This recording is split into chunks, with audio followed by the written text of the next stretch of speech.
doctores. ¿Cómo están? ¿Con sueño? ¿Cansados? No, hay que tener ánimo, ¿va? Porque yo sé que el estrés les gana un poquito, pero hay que poner atención porque la vida se nos va a ir volando, ¿va? Entonces, cuando estemos en el examen nos vamos a dar un poquito de topes. Yo sé que ya es tarde, que ya tuvieron una clase previa y que después de comer, mientras metabolizamos los alimentos, nos da sueño. Pero bueno, voy a intentar irme con más calma.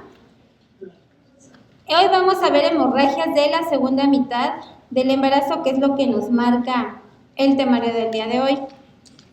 Sin embargo, estuve checando también temario y les agregué infección de vías urinarias, que no lo vi por ahí, y les agregué casos clínicos, ¿ok? Entonces, para no dormirnos un largo ratote.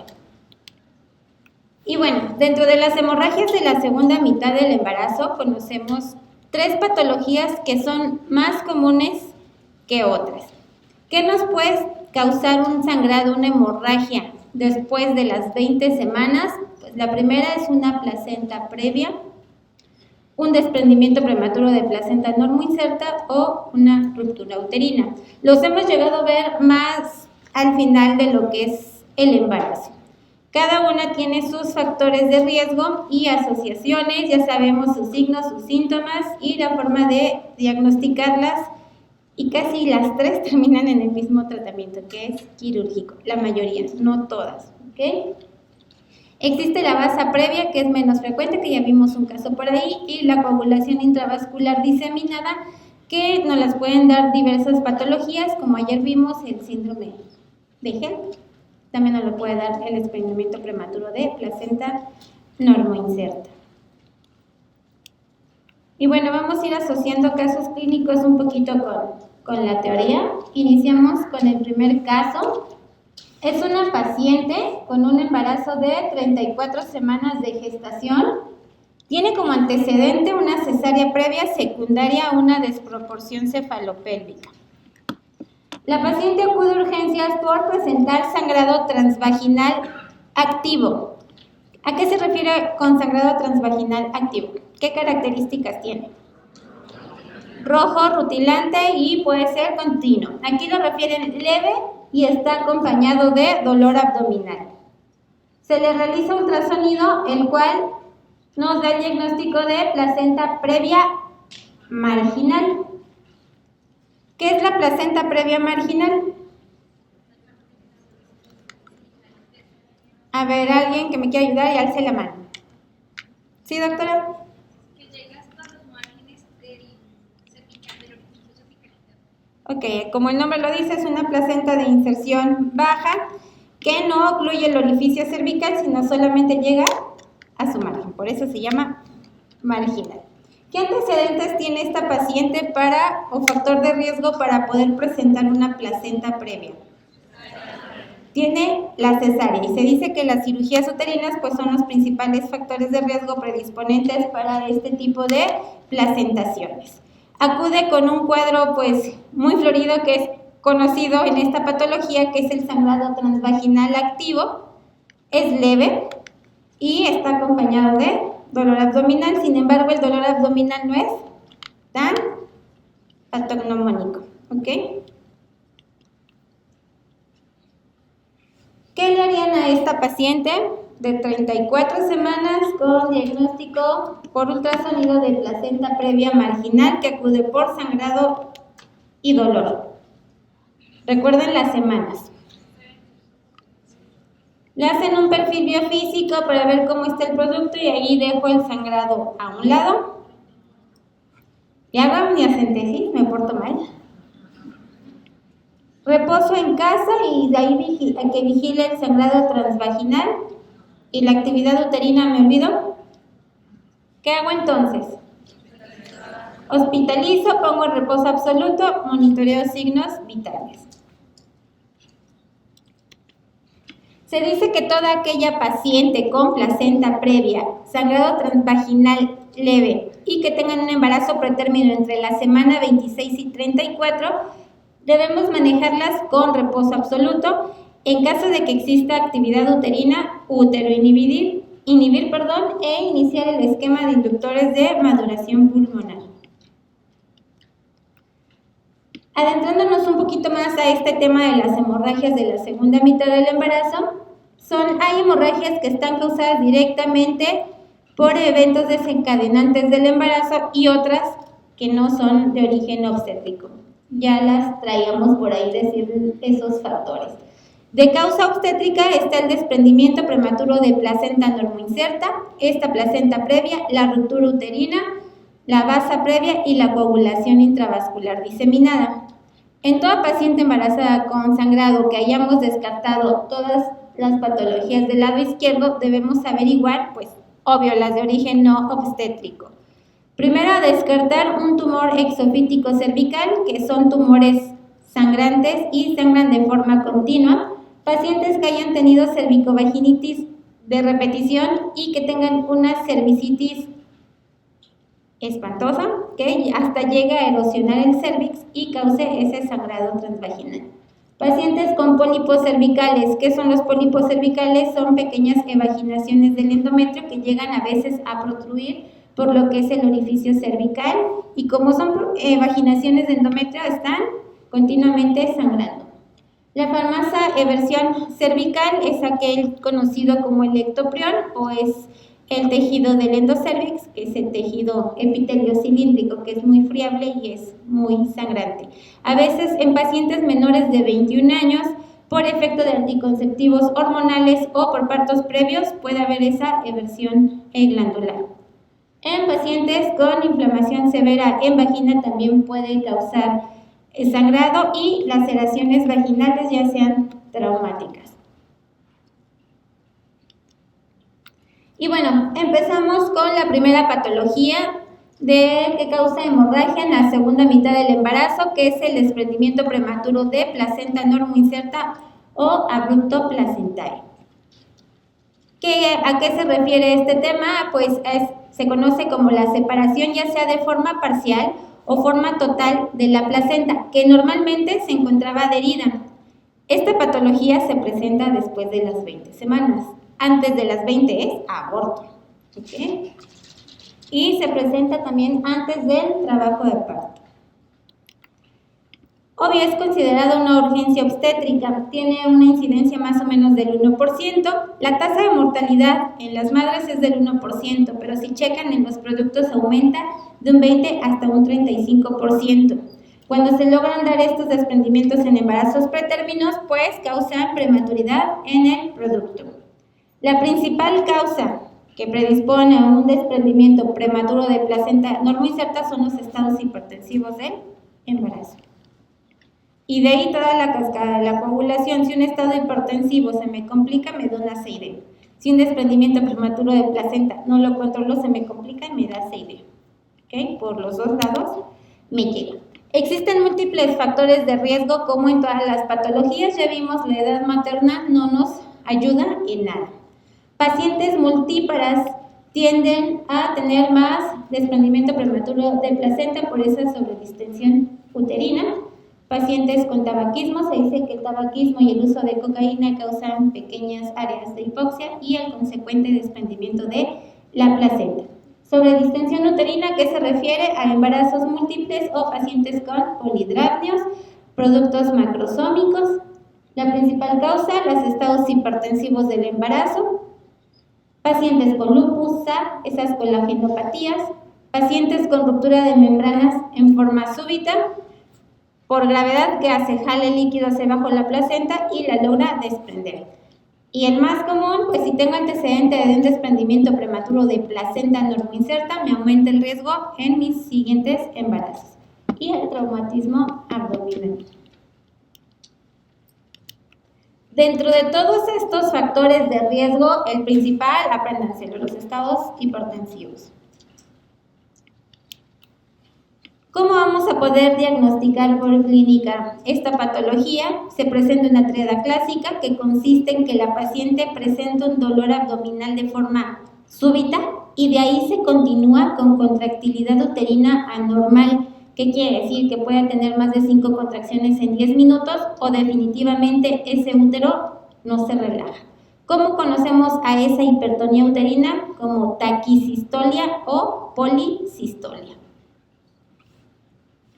También viene acompañado de un sangrado transvaginal. Habitualmente, la mayoría de las veces suele ser escaso, es un sangrado vinoso, oscuro. Entonces, en lugar de ponerlas oscuro, les pueden poner vinoso, luego llega a ser escaso. Y de acuerdo al porcentaje de desprendimiento de placenta, tenemos que corroborar el bienestar fetal, si hay o no sufrimiento fetal. Entonces, el diagnóstico temprano, repetimos, es aquella hipertonía uterina, esa policistolia, que se acompaña además de un sangrado transvaginal leve a moderado, puede ser color vinoso, y de acuerdo al grado de desprendimiento existen repercusiones en el estado fetal. Este desprendimiento de placenta puede o no acompañarse de un trabajo de parto. En este cuadro nos pone la clasificación de los diferentes tipos de desprendimiento de placenta de acuerdo al porcentaje, las alteraciones a nivel de fibrinógeno y las alteraciones también en el bienestar del producto. Tenemos como grado 1 aquel desprendimiento de placenta que es menor al 30%. Aquí la paciente puede llegar al servicio de urgencias con un sangrado transvaginal leve. Pueden palpar el útero y ella refiere la actividad de moderada a leve intensidad. En el producto vamos a encontrar una frecuencia cardíaca fetal todavía estable con un 30% de desprendimiento. Y por laboratorio el fibrinógeno lo encontramos de forma normal y la tensión arterial aparentemente normal, pero hay pacientes, si la principal causa es hipertensión, pueden estar hipertensas. Entonces la TEA no es tan patognomónica que esté bien en este grado.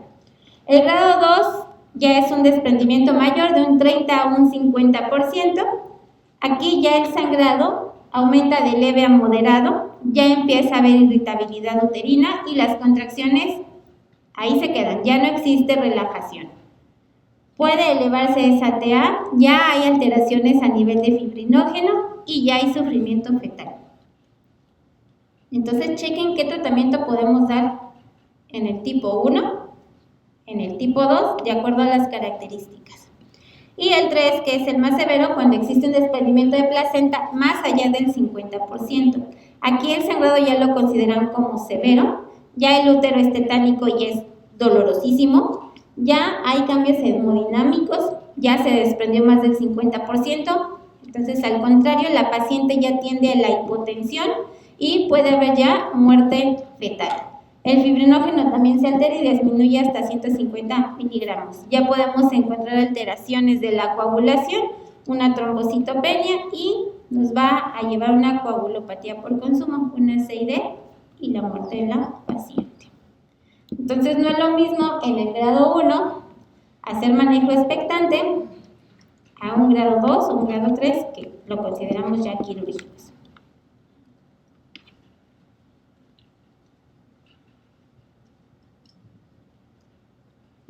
Ya puedo cambiar. También lo clasifican en dos tipos, de acuerdo al sangrado. El primero es si el sangrado es oculto. Podemos tener un desprendimiento prematuro de placenta normoinserta con sangrado oculto y se presenta en un 20%. Esto está limitado a aquellos sangrados que solamente se quedan en la cavidad uterina. Aquí el desprendimiento puede ser hasta completo, el 10% se relaciona a coagulopatías y puede evolucionar a lo que es el útero de Cuvelier, que es una infiltración hemática de toda la pared del útero, que me puede causar a la larga una atonía uterina y tenga que hacer la histerectomía a la paciente.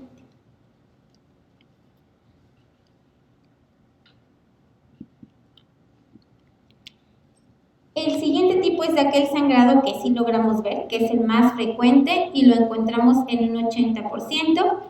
Obvio, ese sangrado va a salir por el cérvix. Aquí el desprendimiento puede ser parcial o solamente se puede dar en un borde.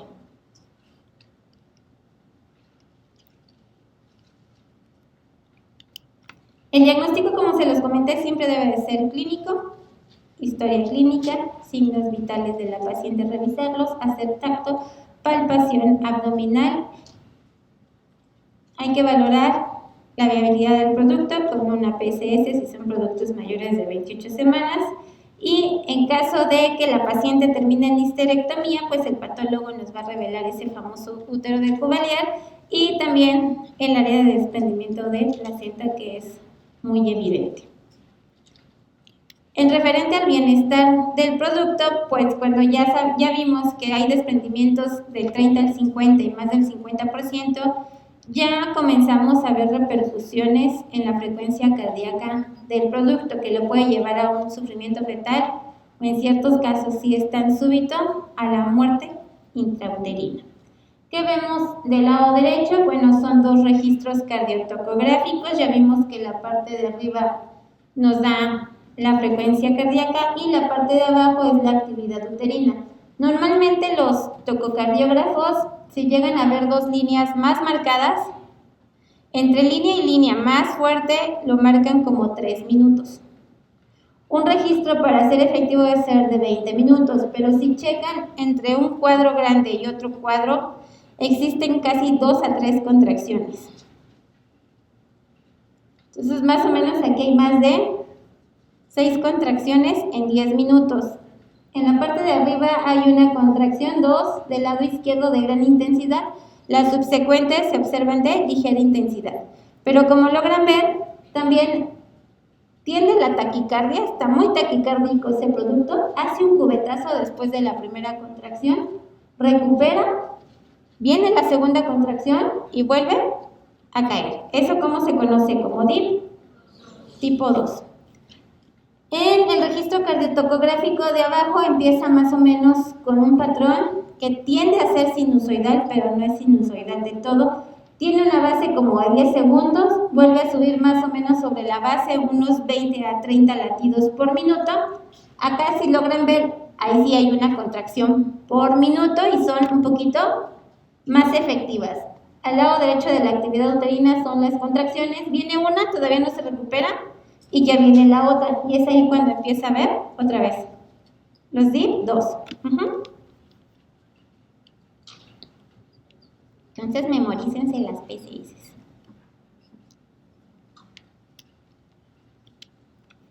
Bueno, ya valoramos al producto por el registro cardiotocográfico con datos de sufrimiento fetal. Ahora vamos a valorar por ultrasonido. Este es un estudio de gabinete que tiene una sensibilidad del 80% y una especificidad del 92% para detectar un desprendimiento prematuro de placenta normoinserta. ¿Qué es lo que logramos ver en este tipo de estudios? Pues que existe una colección probablemente de sangre entre la placenta y el líquido amniótico. Nos pueden reportar un movimiento de la lámina coriónica con la actividad fetal, una colección detrás de la placenta, un hematoma en el margen de la placenta, un hematoma detrás de la placenta o un aumento heterogéneo de esta placenta por más de 5 centímetros o una colección de sangre dentro del saco amniótico. Es más visible en la imagen del lado derecho, ahí las 3 cruces que están del lado hacia arriba nos menciona y hay un hematoma retroplacentario. Recuerden, todo lo líquido tiende a verse negro. La grasita tiende a verse entre gris y el hueso se ve blanco. Entonces, vamos otra vez con preguntas. La complicación del desprendimiento prematuro de placenta, en la cual ya existe una infiltración hemática hacia la serosa del útero, se le conoce como útero de Cuvelier. Esa infiltración, ¿qué coloración le da al útero? Azulosa y morada. El patólogo, ¿cómo nos va a reportar en caso de irnos a histerectomía? Como un hematoma retroplacentario que afecta la estructura placentaria o a nivel del cuerpo del útero una infiltración hemática a través del miometrio que puede ir hasta la serosa y origina hematomas subserosos o también se puede extender a lo que es el ligamento ancho, conocido como útero de Cuvelier. Este útero es equimótico y pasa a ser de un órgano contráctil a un órgano todo flácido, causa atonía uterina, más sangrado e histerectomía. Las complicaciones de un desprendimiento prematuro de placenta si no actuamos a tiempo: choque hipovolémico, coagulación intravascular diseminada, muerte del producto que aumenta un poquito más el riesgo en relación a la mamá, pero si dejamos que persista hasta la hemorragia o una coagulación, obvio, muerte materna. En casos menos graves, una atonía uterina que si no detenemos continúa la infiltración y terminamos en histerectomía. ¿Dónde vamos a dar tratamiento conservador de acuerdo a las 3 clasificaciones, doctores? En el tipo 1, que ya vimos que es un desprendimiento menos del 30% y es en ciertos casos si son productos prematuros a los que yo les tenga que iniciar inductores de maduración pulmonar, lo doy.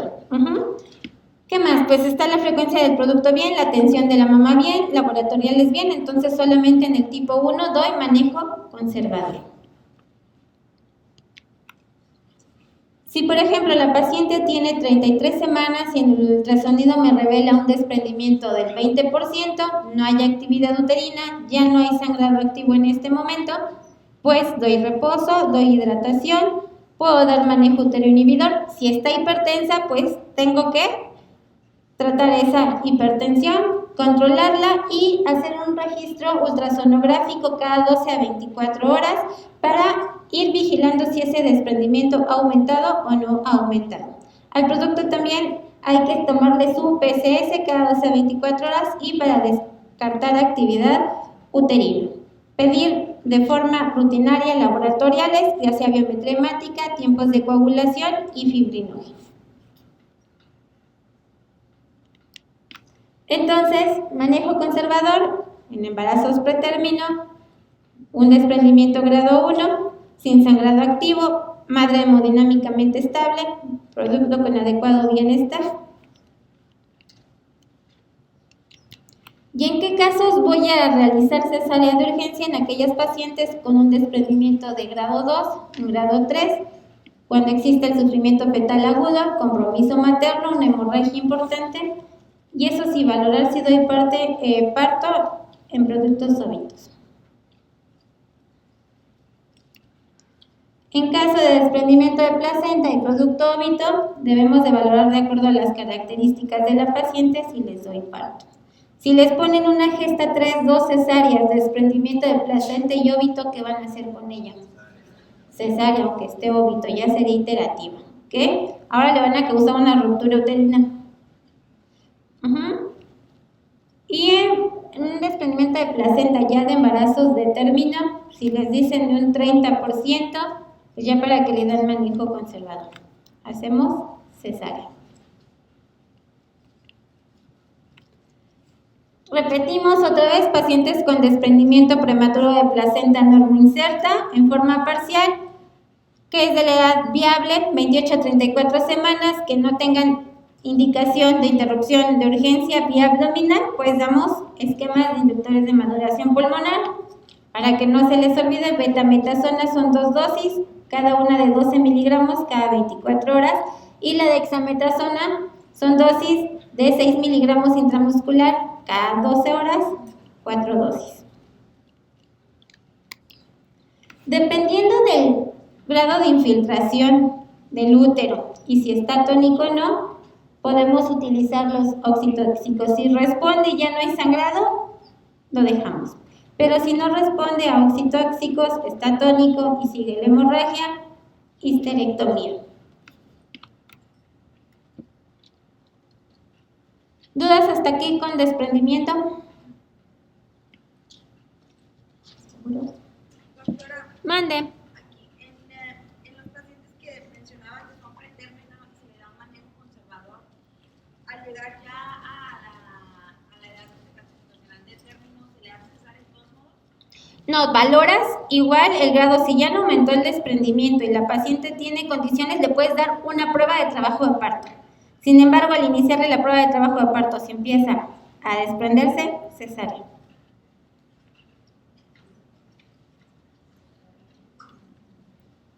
¿Alguna otra duda? Piensen sobre desprendimiento antes de pasar a la siguiente patología.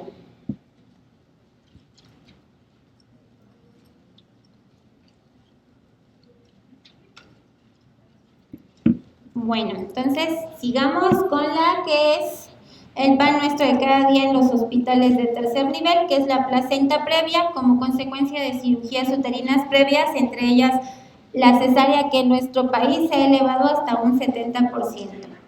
Y la verdad es porque la mayoría de las veces son electivas. Creo que somos el país con más índice de cesáreas en todo el mundo. Entonces, por lo tanto, tenemos miles de pacientes con esta patología que se necesita, al igual que el anterior, un equipo interdisciplinario y que se realice el diagnóstico en forma precoz. Viendo los dibujos, el útero, que es el cuerpo uterino durante el embarazo, lo que va creciendo es el segmento uterino inferior y normalmente las placentas tienden a implantarse pues en la parte baja. ¿Cuándo va a ser una placenta previa definitiva? Entre las 28 y 29 semanas. O sea, si les llega una paciente con placenta previa total a las 15 semanas, tienen que volverle a tomar un ultrasonido al final del segundo trimestre para ver si con el crecimiento de ese segmento uterino la placenta llegó a migrar. Las que les reporten después de las 28 o 29 semanas, ahí se quedaron, ¿ok? Placenta previa entonces es aquella inserción de forma total o forma parcial de la placenta en el segmento uterino inferior. Entonces, hay que leer bien las preguntas del examen. Esta placenta, si ocluye el orificio cervical interno, ¿cómo se llama? Central total, central completa. ¿Ok? Entonces, igual en relación, ven del lado izquierdo es un útero, está su orificio cervical interno y externo. Al que cubre es al interno, para que lean de casos de examen, les puedan poner esos distractores como el caso clínico que les puse ayer. Se fueron como el de primera lección, pero nunca leyeron que era laboratorio. ¿Ok? La placenta previa puede presentarse de un punto 25 al 5% de las gestaciones únicas. El riesgo aumenta en pacientes con cesáreas previas y mientras más cesáreas tenga, va a ir aumentando el porcentaje de riesgo para una placenta previa. También las pacientes que son sometidas a miomectomías, pacientes que corregimos tabiques uterinos o malformaciones müllerianas, aumenta el riesgo de una placenta previa en menor proporción. Y también ciertas bibliografías mencionan que si yo arranco la placenta en un parto en forma manual, me aumenta el riesgo para en mis siguientes embarazos tener una placenta previa. Factor de riesgo. La edad materna es factor de riesgo para todas las patologías, ¿sí? Para aborto, para mola, para ectópico, para hipertensión, para diabetes, para desprendimiento, para placenta previa, para hipertiroidismo, para todo. El tabaquismo también es un factor de riesgo. Aumenta el riesgo más en las pacientes de raza negra o las pacientes asiáticas, multíparas más que nada con cesáreas previas. Gestaciones múltiples, pues es una placentación más grande. Y pacientes que también hayan sido sometidas a tratamientos como fertilización in vitro. ¿Cómo vamos a clasificar esta inserción anómala de placenta? Está primero la placenta previa oclusiva, ya sea previa, central o total o completa, que es aquella que cubre de forma total el orificio cervical interno. Como ven en la imagen de arriba, está tal cual, en medio entre el orificio, en la parte de abajo sí lo ocluye, pero es un poco más hacia la pared abdominal, la pared uterina, que está adherida esa placenta. Y por eso se conocen entre simétricas y asimétricas. La no oclusiva, que es la que ustedes conocen como la parcial.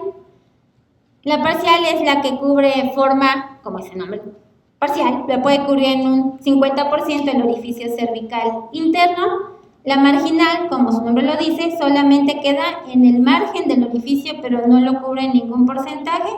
Y la de inserción baja es que el borde de la placenta a lo que es el borde del orificio cervical interno son 2 centímetros o 20 milímetros.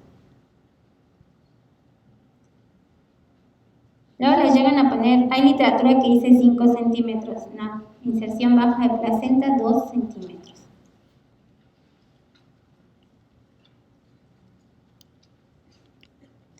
Y bueno, aquí está la imagen. En la parte de arriba ven una placenta que está corporal, está del lado derecho, su borde llega al orificio, pero no lo cubre en ninguna proporción. Y en la parte de abajo es una placenta igual corporal, pero su lengüeta o su borde está a 2 o menos de 2 centímetros del orificio cervical interno. Entonces, si les reportaran un ultrasonido con una placenta con un borde a 3 centímetros del orificio cervical interno, está normal.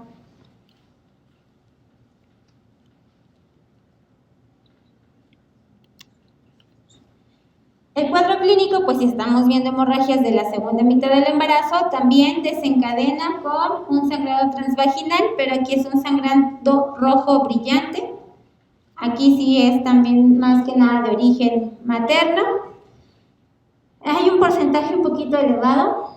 30% de las pacientes a las 30 semanas con placenta previa nos empiezan a dar latas. Son las que acuden a salas de urgencias. Con sangrado las ingresamos una semana, las egresamos, están 15 días en casa y vuelven a regresar. O sea, es un sangrado intermitente. Y solamente el 10% de esas placentas previas llegan a su programación quirúrgica sin haber pisado previamente un servicio de urgencias. En mi hospital, a lo mejor por el miedo de la muerte materna, paciente con placenta previa que llegaba no se iba hasta que estuviera desembarazada. Entonces nos llegó una de 30 semanas, la desembarazamos como semana 35 y se la vivió 5 semanas con nosotros.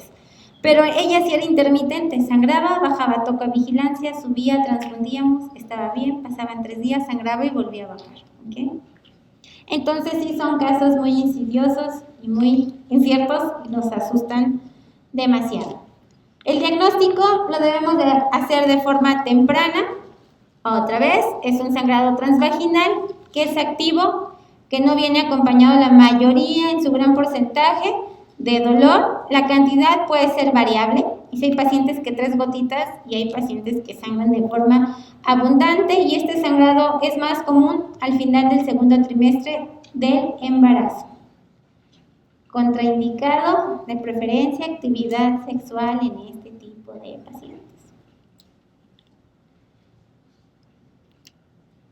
Ya una vez que el diagnóstico es clínico, lo podemos corroborar con el uso de un ultrasonido que nos va a determinar la localización de la placenta, y si le sumamos un ultrasonido Doppler, pues vamos a ver si hay datos de acretismo, incretismo o percretismo. Y como les comentaba, en todo lo que dice guía de práctica clínica, el diagnóstico, van a decir qué tipo de ultrasonido. Muchos pues sí lo hacemos pélvico, obstétrico. Pero así, el de elección es transvaginal. Les digo, y hay radiólogos que como se los mandamos transvaginal, dicen, no, yo no lo hago, y se los hacen pélvicos. Es por el miedo, pero por fines de examen, el de elección es transvaginal. ¿Por qué transvaginal? Porque nos va a permitir visualizar de forma mucho mejor ese segmento uterino inferior, ya sea en forma anterior, posterior y lateral. ¿Por qué? Porque nos va a ayudar a rechazar un poco la presentación. Podemos solicitar un ultrasonido Doppler para descartar hematomas o vasos previos o que haya datos de acretismo, también vigilar la localización del cordón umbilical.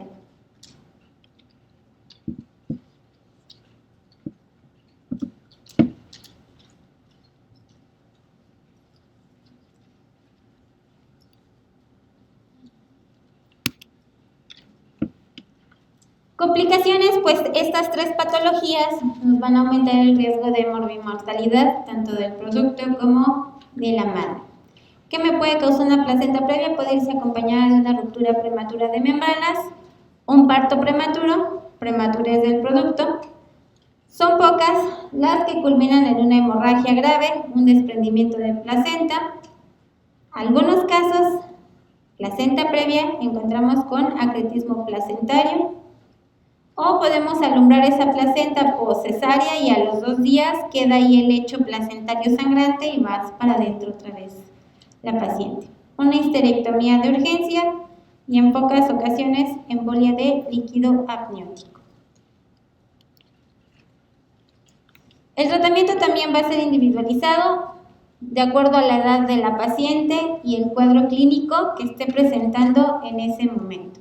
Por ejemplo, en pacientes con placenta previa total, entre la semana 28 y 34, o sea, los previables, con o sin sangrado activo, hospitalizar y seguir lo siguiente. Reposo absoluto, vigilar signos vitales, ver esas pérdidas transvaginales, hacer un control ultrasonográfico y en caso de que ya haya un sangrado abundante y empiece con la actividad uterina, esté como esté, tenemos que hacer cesárea. Dentro de esta vigilancia hay que tomar laboratoriales para ver que no existe anemia y en caso de hay que tipar, cruzar y elevar esa hemoglobina mínimo a 11. En aquellas pacientes que a pesar de todos estos manejos persistan con sangrado transvaginal, que haya alteraciones en el bienestar del producto o en el bienestar de la madre, no importa la edad gestacional, interrumpimos vía abdominal y debe ser en un hospital que tenga banco de sangre, tenga terapia intensiva, tenga anestesiólogo y haya 2 ginecólogos. ¿Quiénes van para cirugía? Ok, en la resi los enseñan a hacer cesáreas, pero no se van a meter en problemas, ¿va? Cuando nos vamos al servicio social también estamos de guardia gineco y cirugía. Un día está el gineco y al otro día está el cirujano, y si llegan cesáreas en las guardias del cirujano, pues las tiene que hacer el cirujano, ¿va? Para que vean nuestro sistema de salud. Bueno, y en aquellos pacientes que yo ya diagnostiqué un acretismo placentario, vamos a entrar a hacer la cesárea, pero todos entramos con la mente de que esa cesárea con esa placenta con acretismo puede culminar en histerectomía. Entonces ya debemos de tener todo listo. ¿Qué hacemos nosotros en el Centro Médico Nacional La Raza? Pacientes normalmente con placenta previa y acretismo no dejamos que pasen de las 35 a 36 semanas. Las internamos, cruzamos, tipamos, valoración por medicina interna, anestesiología, valoración por urología. ¿Qué hace urología? Entra y pone catéter doble J. Son cirugías que sangran demasiado y por las prisas de querer hacer la histerectomía nos llevamos los uréteros.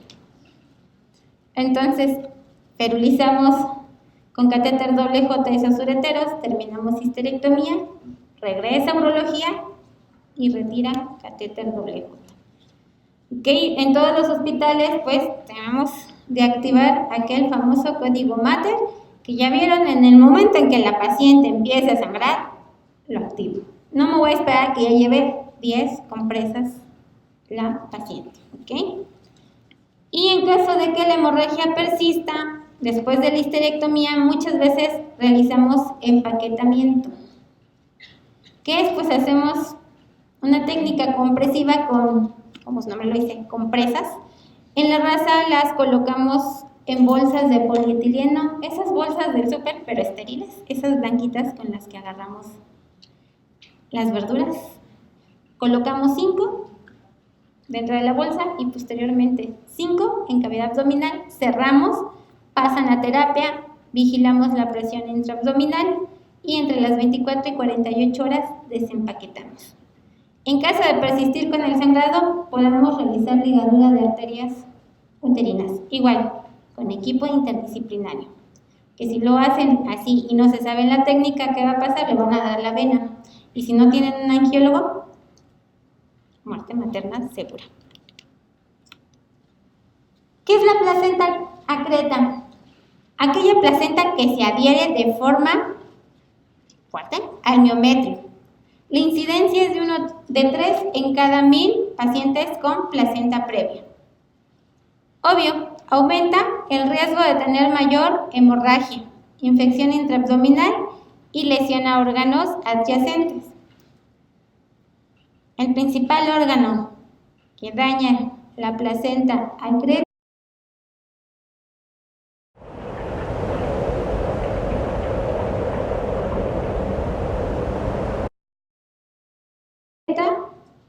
que ya no sería creta, sino esa creta, increta, la percreta es vejiga.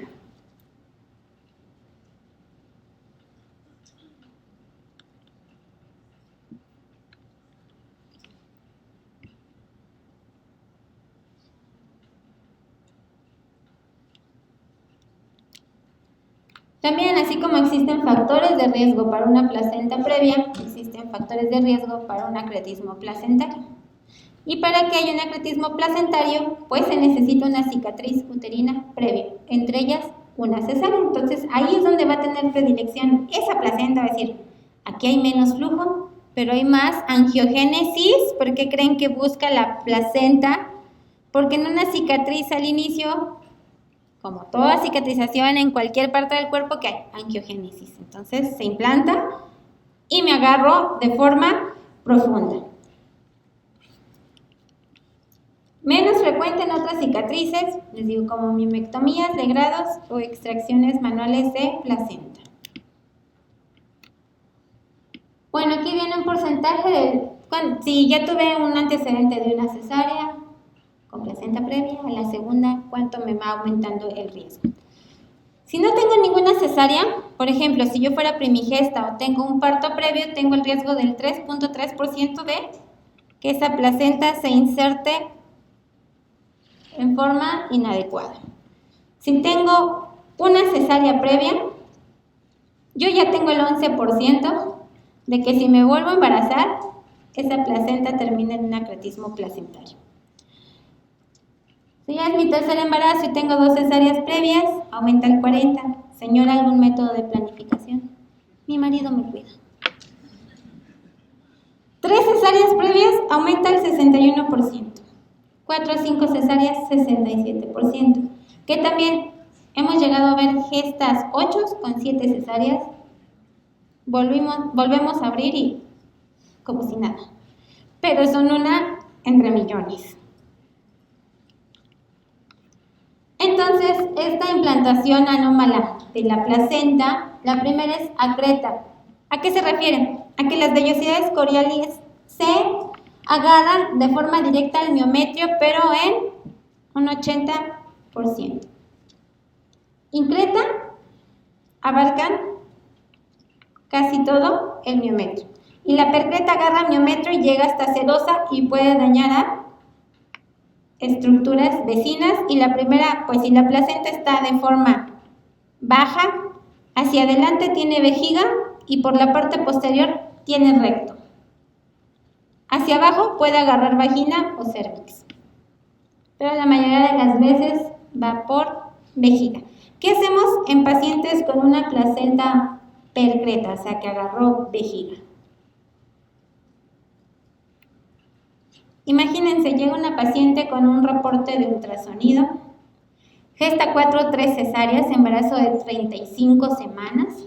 Este ultrasonido dice que ya hay un percretismo que aparentemente por el ultra se va hacia pared vesical. La placenta, pues si es acreta, es previa, está hasta abajo. ¿Se acuerdan cuando vimos cesárea? Que había 3 tipos de incisiones, que es la arciforme o la Kerr, que es sobre el segmento uterino inferior. ¿Dónde está la placenta previa? Segmento uterino inferior. ¿Harían una cesárea Kerr en una placenta previa? Si la preguntan, ¿ok? Lo ideal sería hacerla corporal, por si se los preguntan, pero en este caso ustedes saben, ven útero, pero también ven placenta por fuera y ven que se va hacia vejiga. ¿Qué harían? Imagínense el escenario. Primero tengo que sacar el producto, ¿no? Entonces hago cesárea corporal. No sacan al producto, no intenten jalar placenta. Ahí dejan. Pueden cerrar útero rápido, darle unas 3 puntitos o con ALICE.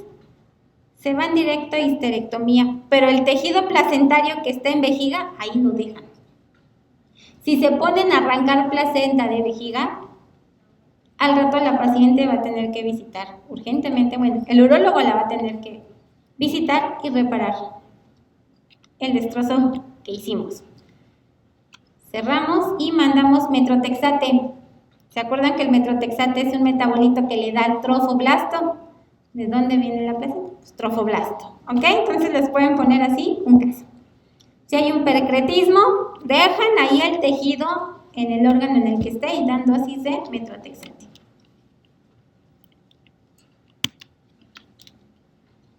Y bueno, aquí está más fácilmente especificado la clasificación. Una placenta normal, que solamente está en endometrio, no agarra miometrio. La creta agarra un 80%. La increta agarra casi el 100%. La percreta agarra miometrio, serosa y estructuras adyacentes.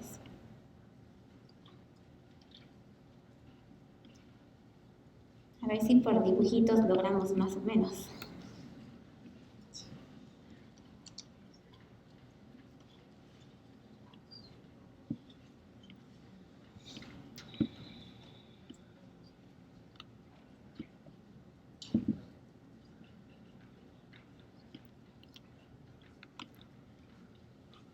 El cuadro clínico es inespecífico, o sea, todo paciente con acretismo, la mayoría tienen placenta previa.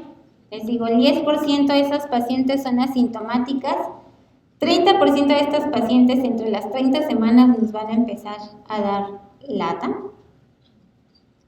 En caso de que por ultrasonido nos diga que hay invasión de órganos, ¿cómo nos puede referir la paciente que tenga hematuria, que tenga hematoquesia, milena?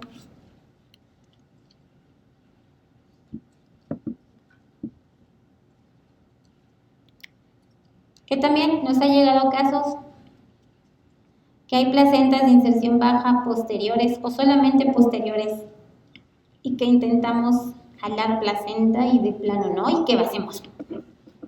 Metemos la mano y nos ha llegado a ver que es el lecho placentario, aunque el útero esté contraído, las arterias están dando a todo lo que da.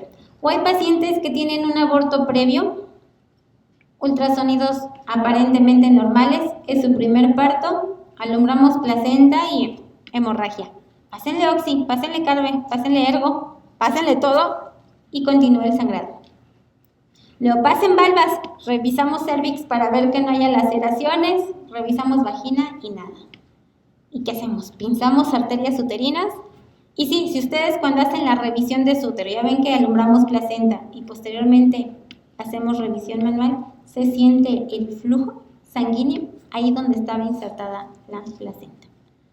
Entonces, igual si les llega, bueno, ya muchos ya terminaron el servicio social, pero si les llegara a pasar, pidan valvas vaginales, donde termina el cervix, empiezan fondos de saco, se siente duro, ahí pincen, ahí van a estar las arterias uterinas, con pinzas de anillos, y logran detener la hemorragia en suma cantidad en lo que llega un médico especializado. Hay una técnica que se llama técnica del Dr. Sea, que es con Z, es un ginecobstetra del INPER, ¿ok?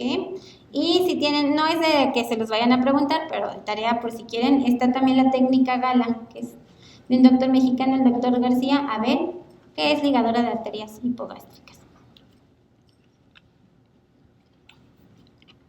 ¿Cómo también podemos clasificar un acretismo de forma parcial o forma total? Y es lo que les decía, hay que revisar los cotiledones al alumbrar la placenta. El ultrasonido, pues, es el método de gabinete de elección para diagnosticar esta patología y también para descartar un acretismo también existen ciertos criterios ultrasonográficos.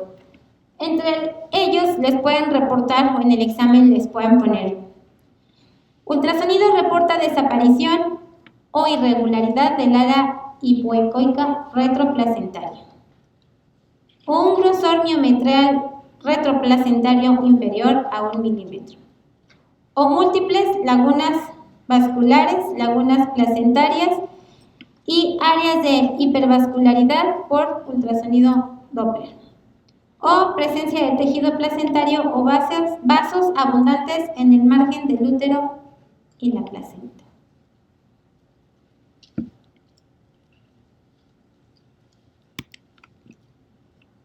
¿Cuál de todos estos signos es el más sensible?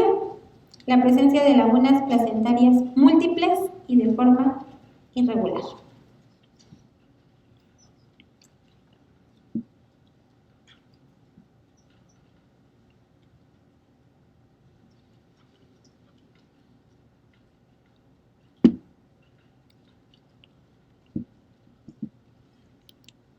También nos puede ayudar el ultrasonido Doppler en 3D, que va a ver más a fondo que existen numerosos vasos que confluyen en la unión vésico es con V, vésico-uterina, que tiene mayor especificidad y sensibilidad. También nos puede mostrar una hipervascularización placentaria y los vasos dentados nos los van a reportar irregulares, tortuosos y de diferentes calibres.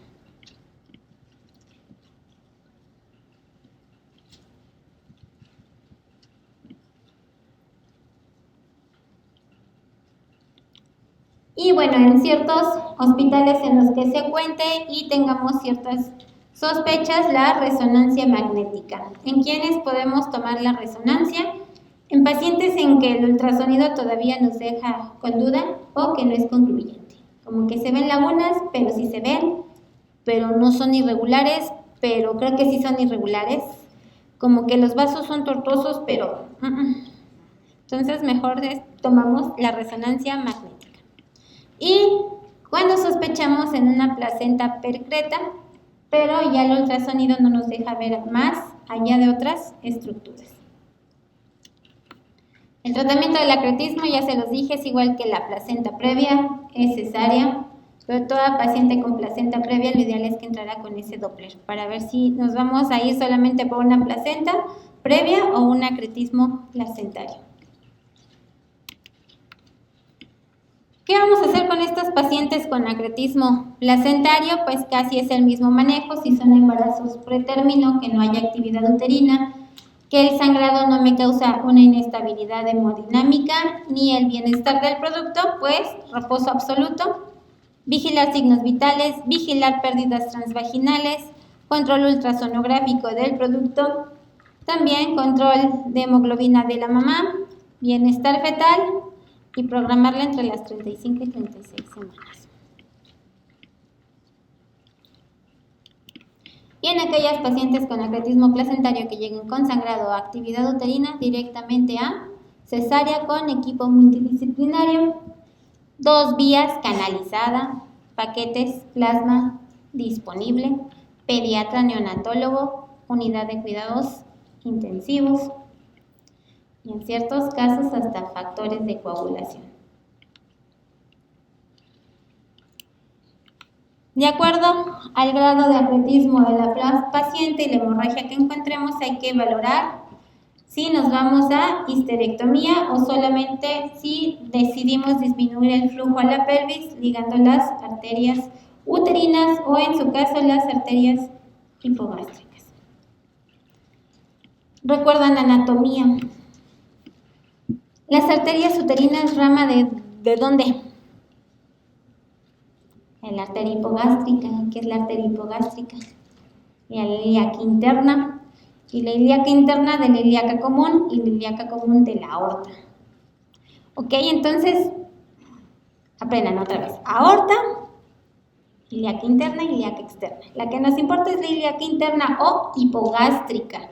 De ahí va a tener ramas anteriores y ramas posteriores. La uterina es rama anterior. Entonces, yo puedo ligar la arteria uterina y me disminuye mucho el flujo solamente a nivel de útero. Pero lo ideal es ligar de una vez la hipogástrica y me quita la irrigación a toda la pelvis. ¿Ok? Es para que recuerden un poquito anatomía. ¿Se acuerdan de la arteria ovárica derecha y la arteria ovárica izquierda? ¿De dónde vienen? No. Bueno, la tienen de tarea, pero vienen de otra parte. Entonces, si nos empieza a sangrar también en ciertas cirugías el ovario derecho, que hay que ligar, y si nos empieza a sangrar el ovario izquierdo, viene de otro lado, que nos empieza a sangrar, ¿ok? ¿Dudas hasta aquí con placenta previa? ¿Con desprendimiento? No. Bueno, párense un minuto para que no se duerman con lo último. ¿Quién? No veo, estoy ciega. ¿Dónde? Ok. Sí, doctor. La placenta percreta, ¿hay alguna forma clínica de sospecharla o solo cuando la ecografía lo está presente? Por forma clínica no. Todas, te digo, placenta creta, increta, percreta, placenta previa sin acretismo, todas te van a dar sangrar de la misma forma. Entonces, en todo paciente con cesárea previa o cirugías pedimos ultrasonido. Si nos da un que diga placenta previa, nos vamos a uno más específico que es Doppler. Entonces, todo paciente con cesáreas piden el Doppler. Y hay veces que el Doppler nos dice que es un acretismo, un percretismo. Llegamos a hacer cesárea y la placenta se desprende de forma súbita. Entonces, para efectos del examen, si verificar cuál es el código, ¿es la ultrasonografía sola o ultrasonografía Con Doppler.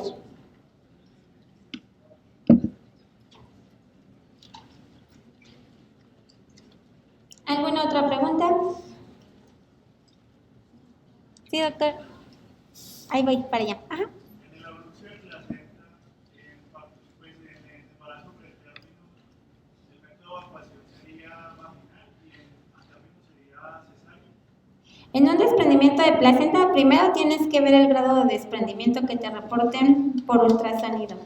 Y ya si hay muerte fetal, Si hay muerte fetal es lo mismo, igual. Si la paciente no tiene cesáreas iterativas, 2 cesáreas, le puedes dar parto vía vaginal. Si tiene cesárea previa con un periodo intergenésico mayor a 18 meses, es un desprendimiento de placenta y está óbito, parto. ¿Quién más de aquel lado? Es que estoy media ciega. Sí, doctor.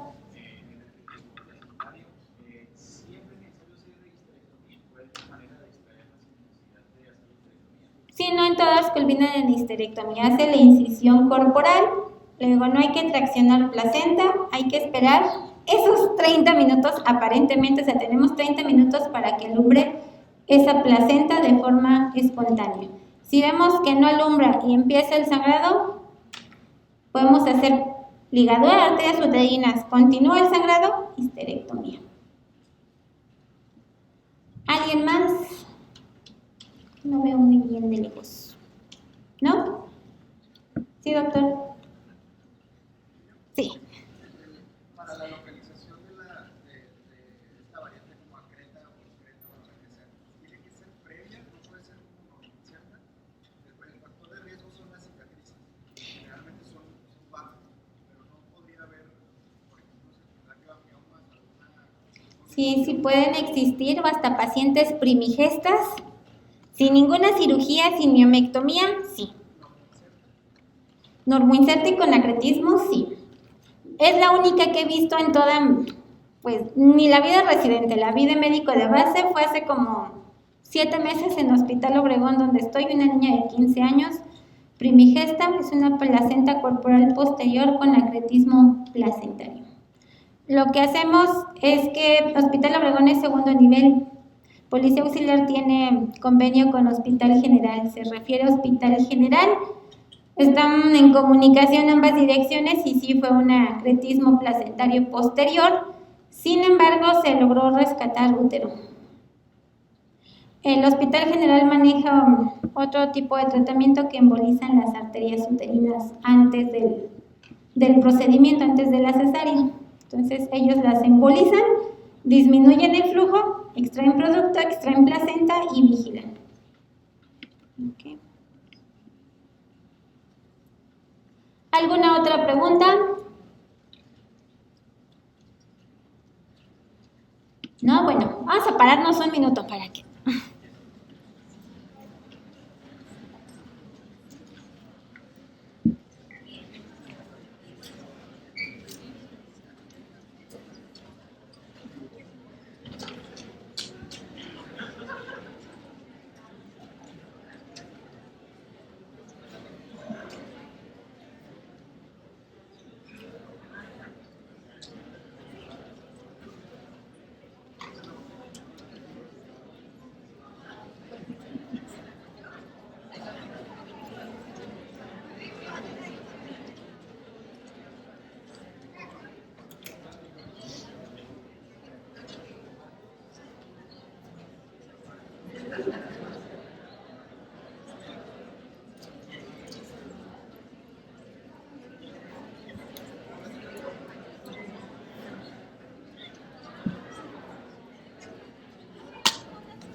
Bueno, ya pueden tomar asiento.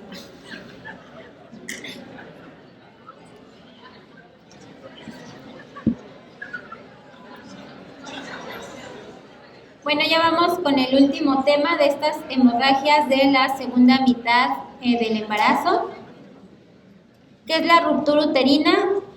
Es un poco menos frecuente, sin embargo, es una complicación que podemos prevenir en aquellas pacientes que las tenemos en trabajo de parto. Podemos prevenir si indicamos la dosis adecuada de oxitóxicos, ya sea oxitocina o misoprostol. ¿Okay? En caso de pacientes ya con incisiones uterinas previas, podríamos prevenirlas con un adecuado interrogatorio. ¿Okay? Entonces, como toda ruptura, pues es aquella solución de continuidad de la pared uterina, obvio de un útero embarazado. Y pueden ser soluciones de continuidad si el útero tiene 3 capas, que es endometrio, miometrio y perimetrio, que nada más abarque a lo mejor perimetrio y que no llegue a miometrio, o que sí se agarre las 3 capas. Entonces de esto depende la severidad.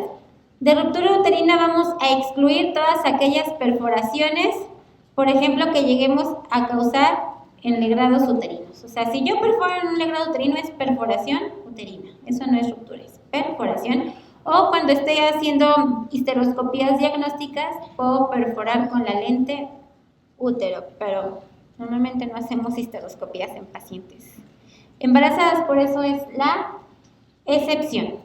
Puede producirse en un útero sano, como ya les había comentado, o en aquellos con cirugías previas. Es considerada la complicación más grave de una prueba de trabajo de parto o después de una cesárea. Cuando eran internos, no sé si les llegó a ver pacientes con cesárea previa que tuvieran 2, 3 años de antigüedad. ¿Qué hacía el gineco? Les decía, hazte un lado, voy a checar la histerografía. Entonces, metíamos mano, revisábamos el segmento uterino inferior para ver si esa cicatriz estaba íntegra. O sea, pacientes con cesárea y cesárea previa no reciente tienen el riesgo de una ruptura uterina, pero en menor grado a una paciente con una cesárea de 18 meses. Es por eso que pacientes con una cesárea previa hace 18 meses y ahorita inician con trabajo de parto, pues no les damos trabajo de parto por la cicatrización. Factores de riesgo, cirugías uterinas previas, pueden ser desde cesáreas, pueden ser miomectomías, puede ser cirugía de Strassmann, que es la resección de tabiques vaginales, pueden ser pacientes que tuvieron rupturas uterinas previas y otra vez están en trabajo de parto. No, como que no entienden. Cesáreas anteriores, cesáreas iterativas, plastías uterinas, que es lo mismo, o un periodo intergenésico menor a 18 meses, la ruptura uterina previa, cesárea corporal o segmento corporal, y un uso de forma inadecuada de prostaglandinas, ya sea dinoprostona o misoprostol, en pacientes con cesárea previa. Esto sí es a elección de cada gineco. Si yo tengo una paciente con cesárea previa hace 4 años, llega de 41 semanas, sin modificaciones cervicales, sin actividad uterina, lo ideal sería una maduración cervical y posterior una inductoconducción de trabajo de parto. Ahí sí tienen que valorar. Yo no metería, Lorena, misoprostol a una paciente con cesárea previa para iniciar una maduración cervical y después una inductoconducción de trabajo de parto. Le daría yo una prueba de trabajo de parto mejor con oxitocina, si no pega, cesárea, para evitarme el riesgo de una ruptura uterina. Ya tiene cicatriz. Las prostaglandinas aumentan la contractilidad en forma elevada del útero, entonces sí aumenta el riesgo en cesáreas previas si les meten misoprostol. ¿Cómo vamos a clasificar esta ruptura uterina? Como su nombre lo dice, completa, que es un desgarro de la pared uterina, que va a incluir peritoneo visceral, que es la parte externa, miometrio y lo que son las membranas ovulares. Esta, pues obvio, se va a acompañar de una hemorragia materna masiva y por lo tanto en forma súbita complicaciones maternas y fetales.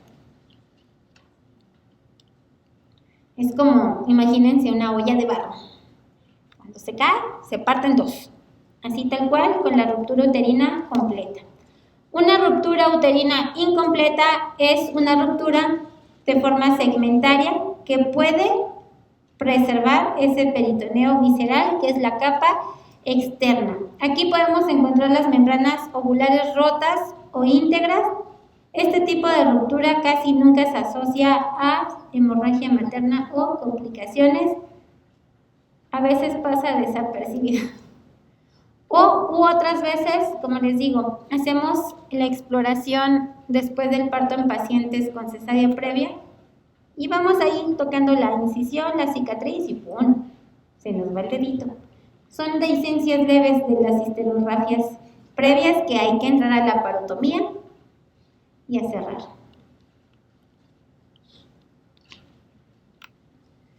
Bueno, aquí vienen dos imágenes de una ruptura completa, ya ven que causa mayor hemorragia y agarra las 3 capas del útero y la del lado izquierdo una incompleta. El cuadro clínico, podemos tener pacientes en trabajo de parto que vilmente nos van a avisar que ese útero se está rompiendo. No va a decir se me está rompiendo el útero, pero son pacientes que están en actividad, o sea, tienen actividad uterina constante. La mayoría empiezan con politaquicistolia y es un dolor, el peor dolor que han sentido en su vida. Se rompe y se les quita el dolor. Así, tal cual. Entonces, inician con intensa actividad uterina. Ese dolor lo pueden referir en todo el abdomen o sobre la sínfisis del pubis en caso de pacientes con cesáreas previas. El producto empieza con taquicardia y después tiende a la bradicardia. Se rompe el útero y adiós dolor. Así, de forma súbita. Si la ruptura es completa, si vimos que la ruptura abarca las 3 capas y las membranas ovulares, o sea, llega hasta el producto, hay alteraciones de forma severa en el producto, una bradicardia fetal. Las pacientes, la mayoría refieren dolor abdominal, lo sienten como una puñalada, que puede ser o no tan severa, y en las pacientes que ya están con analgesia obstétrica, olvídense.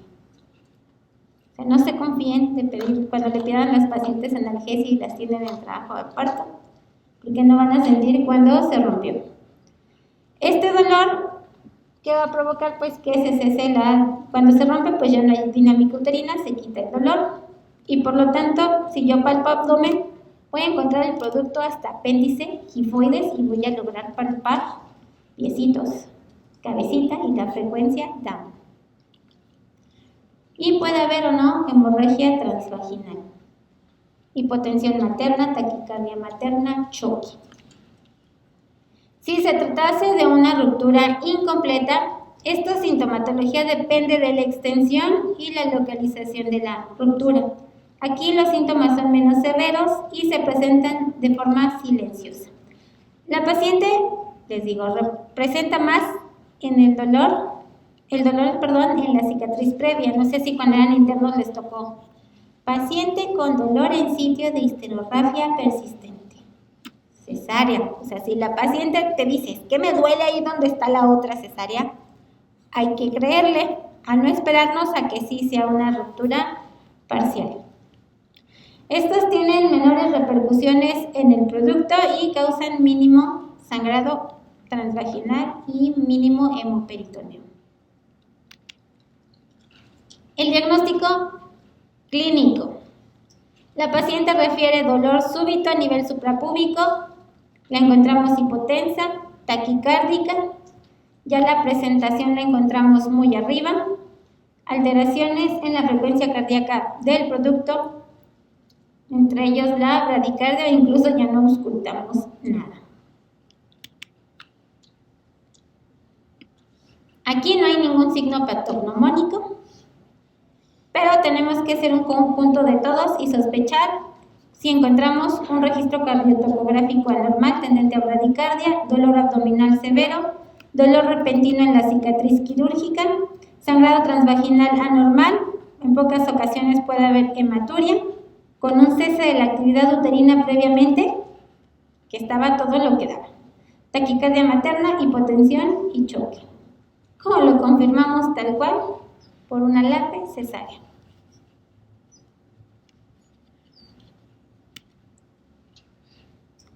Sospechemos en registros cardiotocográficos anormales.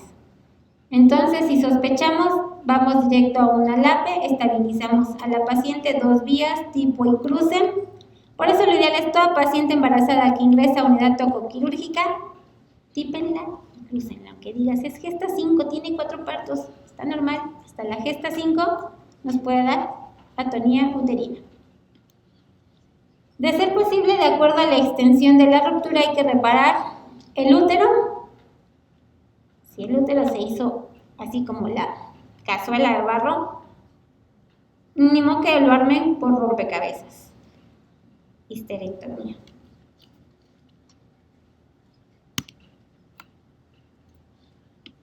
Y bueno, aquí tenemos un cuadro de las diferentes patologías que nos pueden causar hemorragia de la segunda mitad del embarazo. Un desprendimiento prematuro de placenta normoinserta. Cuando se desprende la placenta es de forma brusca. El sangrado la mayoría de las veces se presenta escaso y es color vinoso u oscuro. El estado general, dependiendo del grado de desprendimiento, puede ser de bueno a malo. También el estado fetal depende del porcentaje de desprendimiento, de bueno a malo. Dolor, acuérdense, son las pacientes que tienen un útero leñoso, taquisistólico, polisistólico y les duele cuando le pones la mano en el abdomen. ¿Qué me puede causar un desprendimiento prematuro de placenta normoinserta? La primera causa, estados hipertensivos del embarazo, una sobredistensión uterina secundaria polidrápneos, embarazo gemelar, un cordón corto en pocas ocasiones, ácido fólico, nada que ver, no causa que digas, está mal la implantación secundaria, mi déficit de ácido fólico. El alcohol y el tabaco sí, porque causan hipoxia a nivel placentario.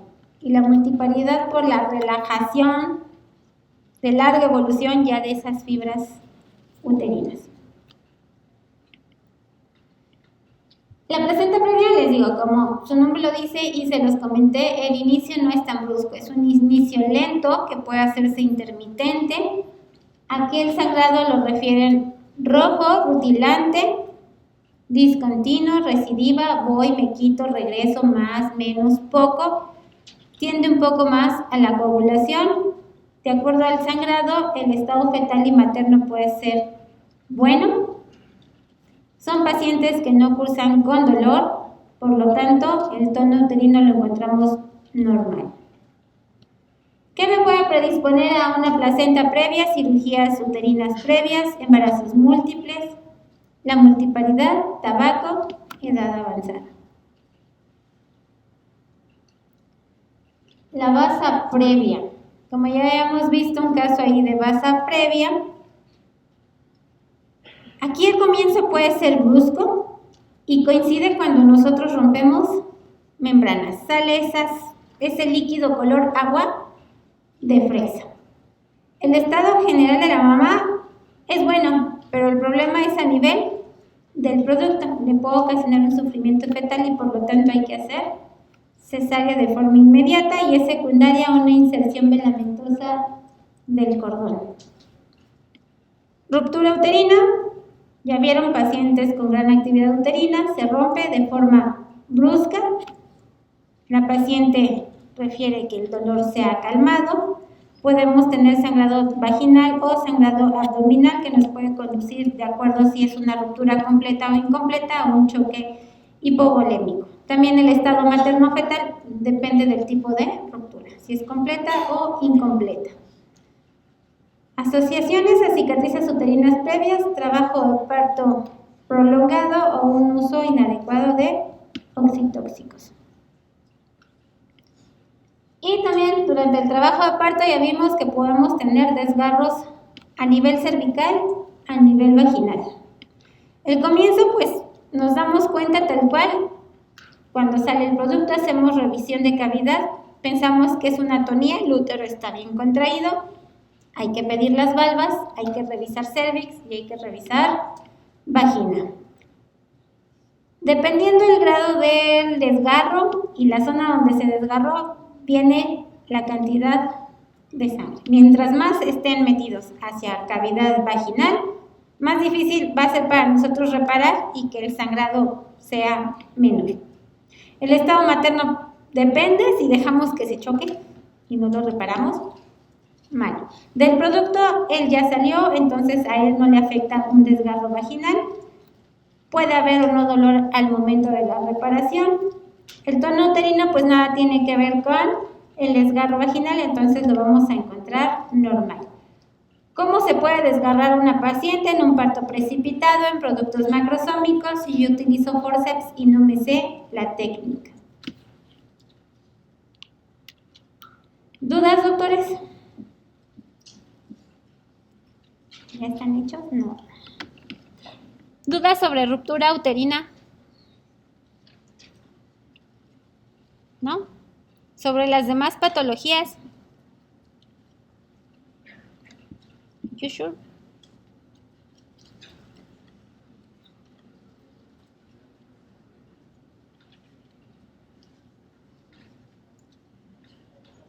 Piensen.